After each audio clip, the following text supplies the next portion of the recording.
today, like I said, real quick, let me get into it. I want to talk about the podcast because, like I said, we charted last week. So we charted within the top like 200 entrepreneurial podcasts in the first week. So I want to thank you guys for the support. But as far as the podcast go, guys, I charted somehow, some way. You don't get no plaque for it. I'm still in 200th place, just trying to grow this thing and move it. But I appreciate those that went on and gave me really good reviews.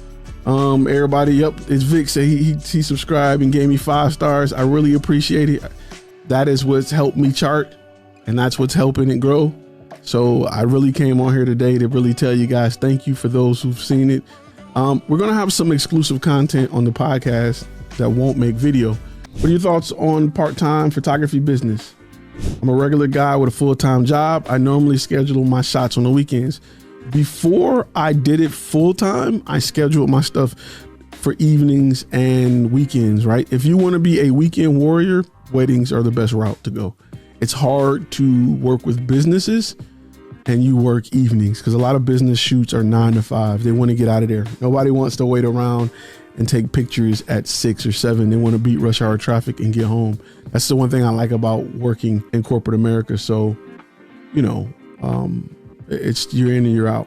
What are the key points you view when meeting with a potential client, right? So for me, it's really simple, right? The thing I need to know, it's what's hurting you. Why do you need me?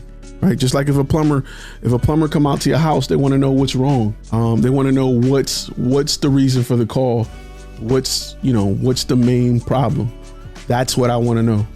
I don't want to know that you need a video. I want to know that I am trying to train sales associates, or I am trying to do this, do that, or the other. That's what I want to know.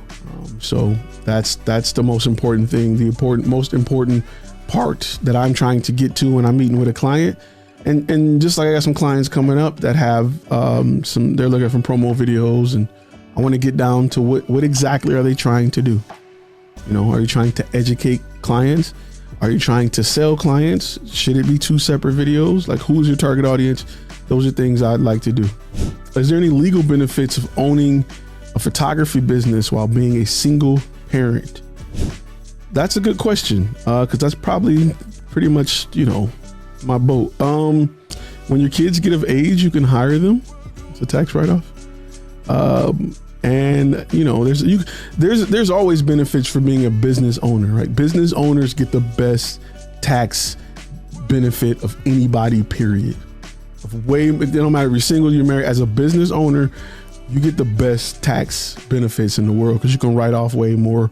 You can do way more with your money than if you are being paid by somebody. Plus, the government rewards you because you're creating jobs. Right? You are a job creator, and the government needs that. What is the worst thing you can do in a meeting with a potential client?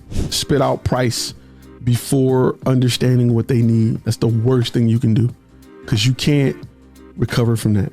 They're going to try to dump more in the basket for that price. You can't recover from that.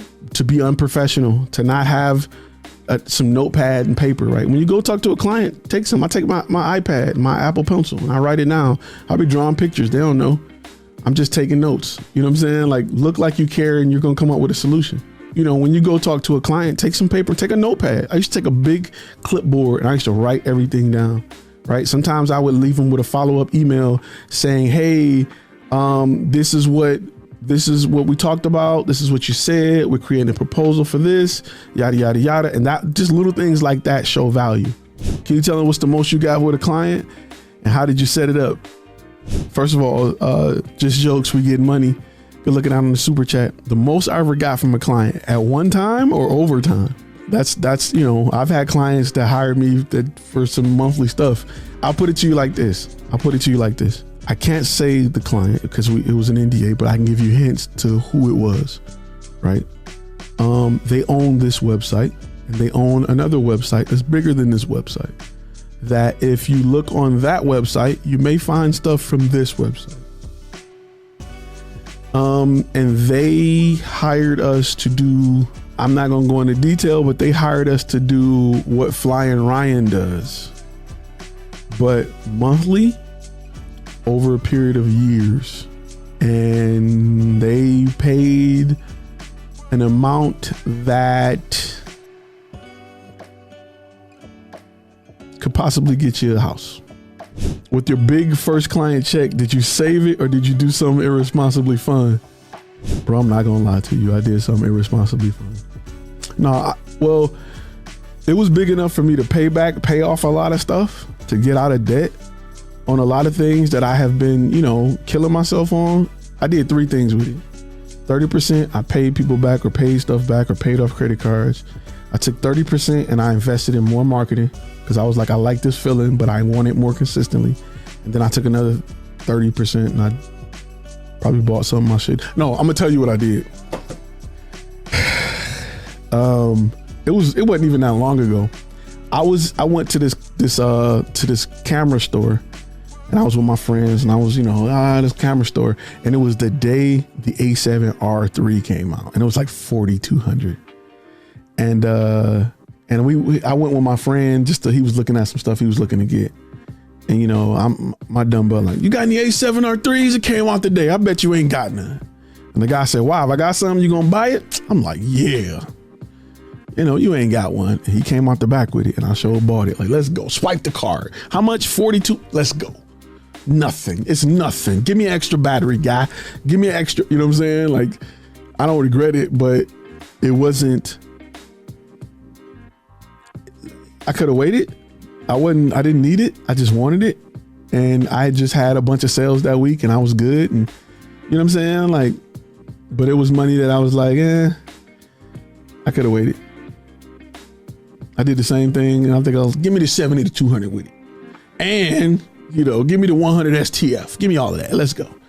You know what I'm saying? Just like whatever, but I could have did other things with that. I could have been smarter with it. So it is what it is. So with that being said, I'm gonna get ready to wrap. I want to thank everybody. I'll see you next video.